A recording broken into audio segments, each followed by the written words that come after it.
ಅನ್ಸುತ್ತೆ. ಮತ್ತೆ ಇವತ್ತು 5 ಸ್ಕೋರಿಂಗ್ ಗೇಮ್ ಇರುತ್ತೆ. ಪಕ್ಕ ಇವತ್ತು RCB ನೇ ಗೆಲ್ಲೋದು. ಜೈ RCB.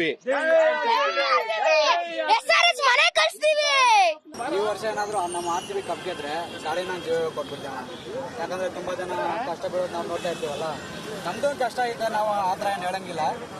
ಯಾಕಂದ್ರೆ ಈ ವರ್ಷ ನಮ್ಗೆ ಏನಾದ್ರು RCB ಕಪ್ ಹೊಡೆದು ಬಿಟ್ಟು ಕೊಟ್ರೆ ನಮ್ಗೆ ಇನ್ನೂ ಅದಕ್ಕೆ ಮಿಂಚು ಅದು ಖುಷಿ ನಮಗೆ, ಅದಕ್ಕೆ ಮೇಲೆ ಖುಷಿ ನಮ್ಗೆ ಆಗುತ್ತೆ. ಅದಕ್ಕೆ ಗಾಡಿನ ಗಿವ್ ಕೊಟ್ಬಿಡ್ತೀನಿ. ನಮ್ಮ RCB ಯಾವಾಗ ಕಪ್ ಹೊಡಿಯೋದು ಆ ವರ್ಷ ನಾನು ಗಾಡಿ ತೊಗೊಂಡು ಬೇರೆಯವ್ರಿಗೆ ಕೊಡ್ತಾ ಇರ್ತೀನಿ. ಈ ಗಾಡಿ ಮೇಲೆ ಸ್ಟಿಕರಿಂಗ್ ಮಾಡಿಸ್ಬೇಕು ಅನ್ನೋ ಐಡಿಯಾ ಯಾವಾಗ ಬಂತು ಅಣ್ಣ? ಅದು ನಮ್ಮ RCB ಹೋಸಲ್ಲಿ ಚಾಂಪಿಯನ್ಸ್ ಆಯ್ತಲ್ಲ, ಅದೇ ಅವಾಗಲೇ ನಂಗೆ ಗೊತ್ತಾಯಿತು. ಯಾಕಂದರೆ ಅದು ಸ್ಟಿಕರಿಂಗ್ ಬೇಗ ಮಾಡ್ತಿದ್ರೆ ಬೇಗ ಹೋಗ್ಬಿಡುತ್ತೆ. ಈ ಸ್ಟಿಕರಿಂಗ್ ಮಾಡ್ತಿರೋದು ಈಗ ವರ್ಷ ತನಕ 1 ವರ್ಷ ತನಕ ಇರುತ್ತೆ. ಅದ್ರಗೋಸ್ಕರ ನಾವು ಈ 1 ತಿಂಗಳಾಯ್ತು ಅಣ್ಣ ಮಾಡ್ತಿದ್ದು.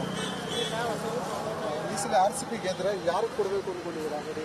ಅಣ್ಣ ತುಂಬ ಕಷ್ಟ ಬೀಳ್ತಾ ಇರ್ತಾವೆ ಅಣ್ಣ ನಮ್ಮ ಡೆಲಿವರಿ ಬಾಯ್ಸು, ಅವ್ರಿಗೆ ನಾನು ಕೊಟ್ಬಿಡೋಕ್ಕೆ ನಾನು ಇಷ್ಟಪಡ್ತೀನಿ ಅಣ್ಣ. RCB ಟೀಮ್ ಏನಕ್ಕೆ ಇಷ್ಟ? ನಮ್ಮ ವಿರಾಟ್ ಕೊಹ್ಲಿ ಬಾತಿದ್ದಾರೆ ಅಣ್ಣ, ಆದರೂ ನಾವು ಕನ್ನಡದಲ್ಲಿ ಹುಟ್ಬಿಟ್ಟು ನಾವು RCBನ ಸಪೋರ್ಟ್ ಮಾಡ್ತಾ ಇದ್ರೆ ಅದು ತಪ್ಪಾಗುತ್ತೆ. ಅದಕ್ಕೆ ನಮ್ಮ RCB ನಮ್ಮ ಕರ್ನಾಟಕ ಅಣ್ಣ, ಅದಕ್ಕೆ ನಾವು ಸಪೋರ್ಟ್ ಮಾಡ್ತೀವಿ.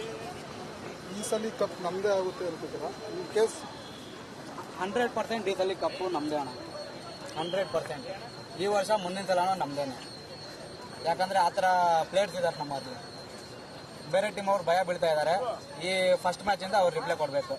ಯಾಕಂದರೆ ಹೋಸಲಿ ಅಭಿಷೇಕ್ ಶರ್ಮಾದವರು ಏನೋ ಹೇಳಿದಾರಲ್ಲ ಅವ್ರು ಹೈದರಾಬಾದಲ್ಲಿ. ಯಾಕಂದರೆ ಅವರು ನಾವು ಅಣ್ಣ ತಮ್ಮಂದಿರೆ, ಅವತ್ತು ಆ ಮಾತಾಡಬಾರ್ದಾಗಿತ್ತು ಅವರು. ಅದಕ್ಕಿಂತ ನಮಗೆ ಹೈದರಾಬಾದ್ ಮೇಲೆ ಸ್ವಲ್ಪ ಕೋಪ ಐತೆ ಅವತ್ತಿಂದ. ಈ ಸಲ ಕಪ್ಪು RCB ಆಗಿಲ್ಲ ಅಂತ ಈಗ ಗೆದ್ರೆ ನೀವು ಗಾಡಿ ಕೊಡ್ತೀನಿ ಅಂತ ಹೇಳಿದ್ರೆ, ಇನ್ ಕೇಸ್ RCB ಯಾವ ವರ್ಷ ಕಪ್ ಗೆಲ್ಲುತ್ತೋ ಆ ವರ್ಷ ನಾನು ಗಾಡಿ ಕೊಡ್ತಿದ್ದೆ.